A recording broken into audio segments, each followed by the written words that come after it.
اور یہ آپ کو بتا دیں کہ فیسوں میں اضافے کے خلاف احتجاج کرنے والے 8 طلباء کو جامعہ کراچی سے پولیس نے حراست میں لے لیا ہے۔ یہ کیا معاملہ ہے، جانیں گے ڈان نیوز کے نمائندے بلال خان سے۔ بلال، بتائے گا طلباء کو گرفتار کرنے کی کیا وجہ سامنے آئی ہے؟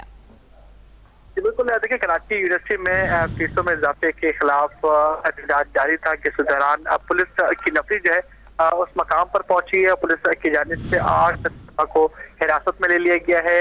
طلباء میں شاہد، مبشر، معراج، معشوق، عامر، محمد اشفاق، عمران اور عدنان شامل ہیں۔ جو زیر حراست طلباء ہیں انہیں مبینہ ٹاؤن تھانے منتقل کر دیا گیا ہے۔ جو طلباء تنظیمیں ہیں ان کی جانب سے یہ کہا جا رہا ہے کہ یونیورسٹی انتظامیہ کی جانب سے جو ہے تمام تر ایکٹ کیا گیا ہے، اور یہ احتجاج جو ہے فیسوں کے اضافے پر کیا جا رہا تھا، پرامن احتجاج تھا، لیکن اس کے باوجود جو ہے پولیس کی جانب سے طلباء کو حراست میں لیا گیا اور اب مبینہ ٹاؤن تھانے منتقل کر دیا گیا ہے۔ جی بہت شکریہ بلال، آپ تمام تر تفصیلات سے آگاہ کر رہے تھے۔